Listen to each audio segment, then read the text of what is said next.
si Vent? Kita to direct. Oh?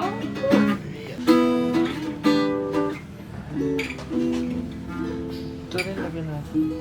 Sorry, laso cut, Jerome. Sorry po. Tingin here. Anong first song mo? Hindi ko pa alam. Dapat yung laso mo huling sayaw. Take the sad song and make it better. Sessions, episode 1, take 1. Action.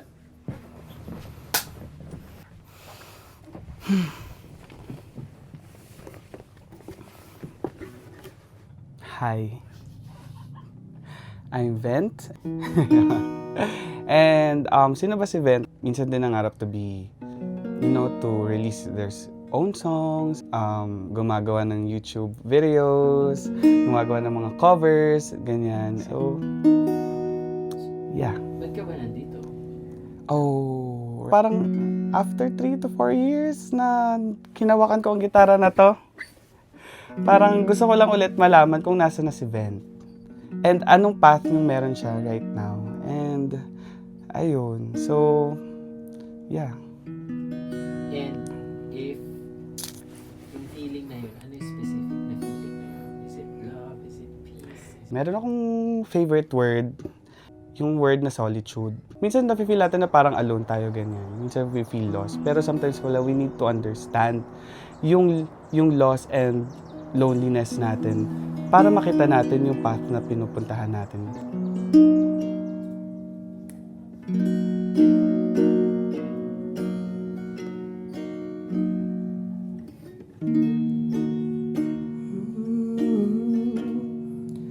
Bawat ngiti, bawat luha, bawat gising, bawat pikit, bawat hangin na tinatanggap, bawat pagkat.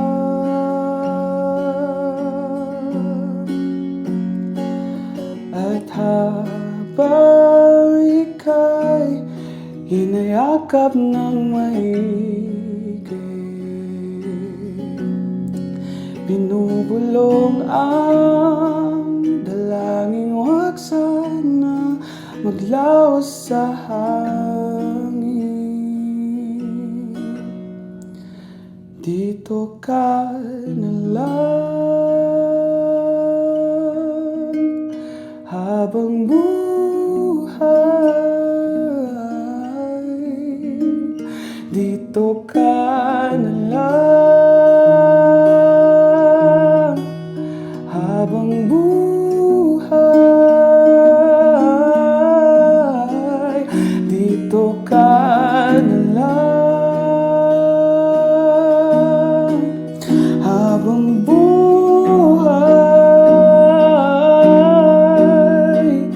Dito ka na lang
ka na lang, dito ka na lang habang buhay.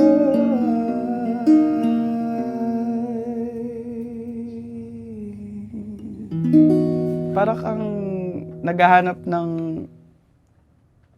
something sa sarili mo na sa tingin mo siya yung magko-complete sa'yo. Tapos parang sobra yung begging. Parang siyang D and A lang. Pero mararamdaman mo yung words na ginamit ng muni-muni dito na pinaulit-ulit. Ay, nakayak naman. Crazy. Pero kumbaga parang pinaulit-ulit niya yung dito ka na lang habang buhay. Parang gusto niya, or parang gusto mo i-emphasize na ito yung buhay na gusto mo. Ito yung buhay na pinipilit mong magkaroon ka. I don't know, parang wala. Yun lang yung nasa isip ko. So, yeah. Siyempre parang sa sarili mo, shucks, siya ba talaga yung magko-complete sa buhay mo? Kaya tinatanong mo na nagbe-beg ka na sana, dyan ka na lang sa tabi ko. Kung ikaw sa sarili mo, kine-question mo din yung sarili mo na deserve ko din ba na maging kasama siya? Kaya ko ba na mag-isa? There are seasons in our life na parang kine-question natin yung even our worth, even our ano yung next step sa buhay natin. Dapat lang ba umiikot siya sa isang love life or even sa career or even sa family? Parang madami talagang unexpected sa buhay, parang ganyan. So, yeah. Meron akong favorite song. Wow. Ano din siya, OPM. Parang nung napakinggan ko siya sa movie na Alone Together ni Liza Soberano tsaka ni Enrique Hill. Alam mo yung ano yun, parang upuan lang doon sa may sunken garden. Tapos mag-uusap kayo ng partner mo na, is this gonna be the end of something na napag-ipunan natin yung mga memories? Tapos tama ba yung idea na kakapit pa ba tayo or kailangan na nating sumandali sa isa't isa? Parang hayaan mo ba itong tao na to na lumisan para mas lalo kayong mag-grow? So ito yung song na yun na binibigyan ka ng desisyon kung gusto mo pa kumapit or hindi.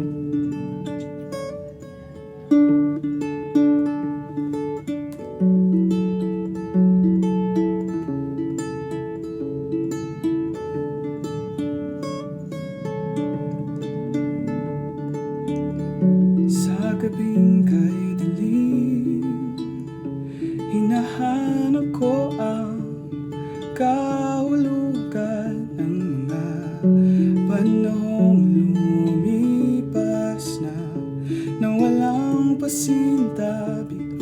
Ako ay iniwan.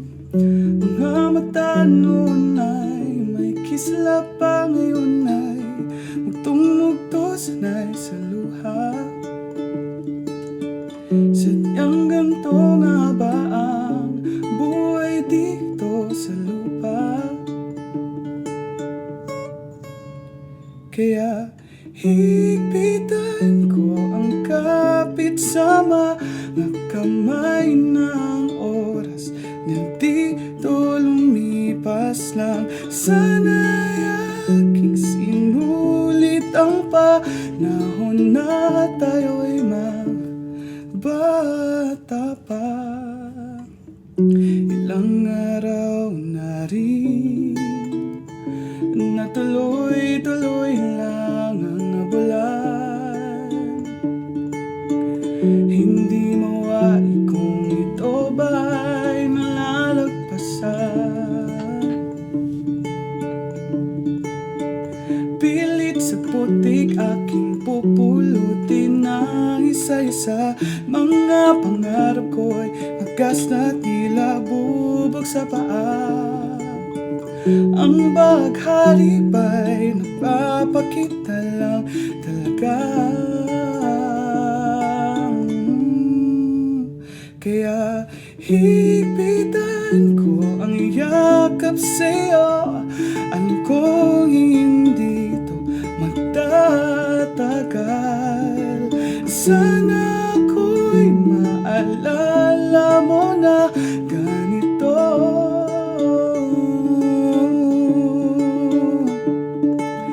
Higpitan ko ang kapit sama na kamay ng oras. Nandito lumipas lang. Nais ko lang ang masilip ang nakaraan. Oh, higpitan ko ang kapit sa Diyos. Paliwanag na rin at parating. Matatapos ang lahat ng pagsubok na to.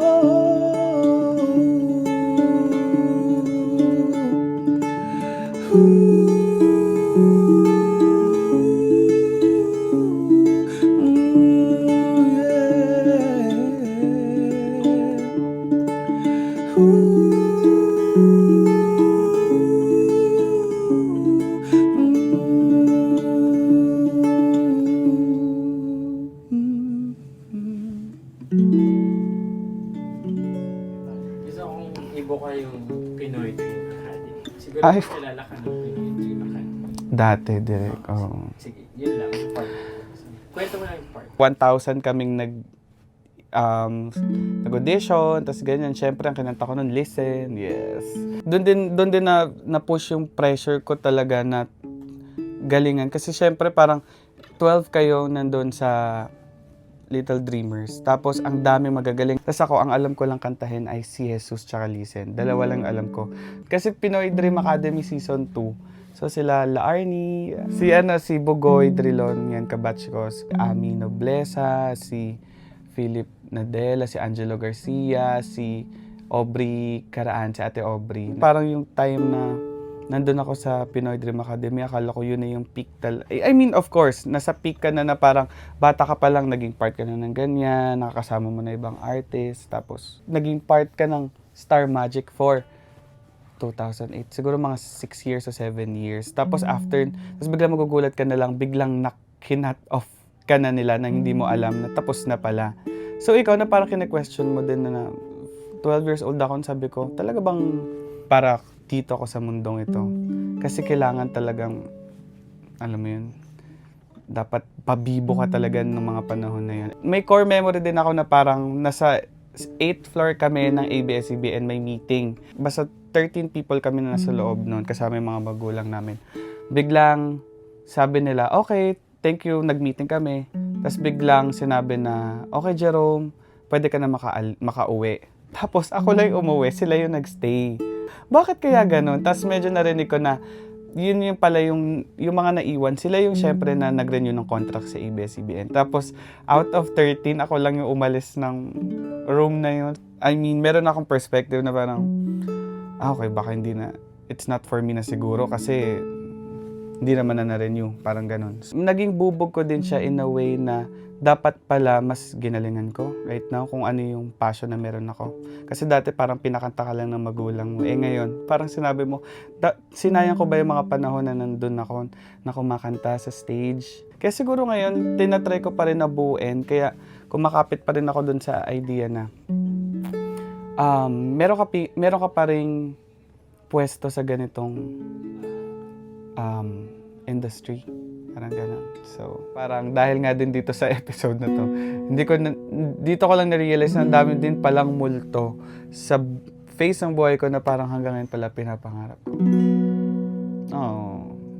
Huminga malalim, pumikit na muna,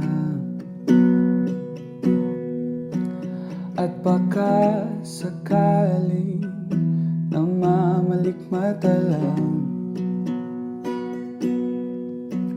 Ba't mababahala? Di ba't ako'y mag-isa?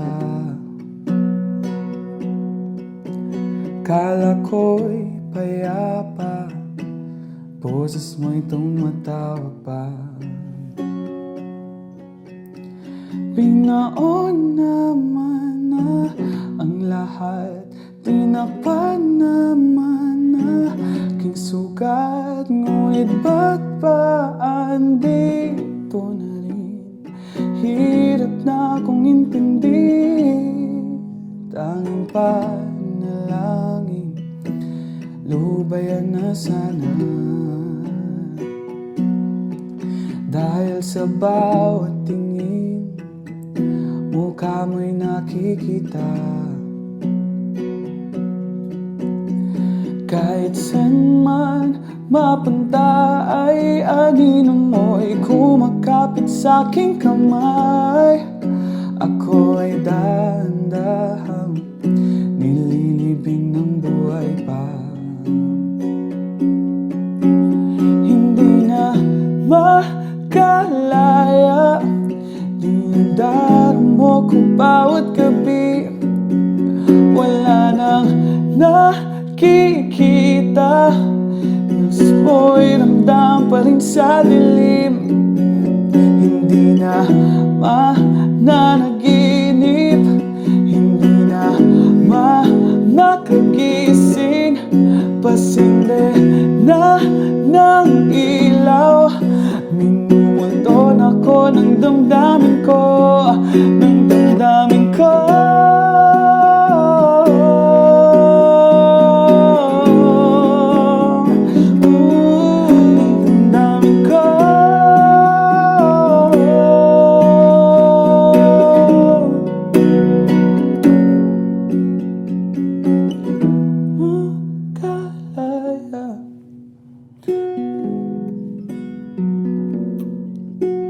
Wala nang nakikita.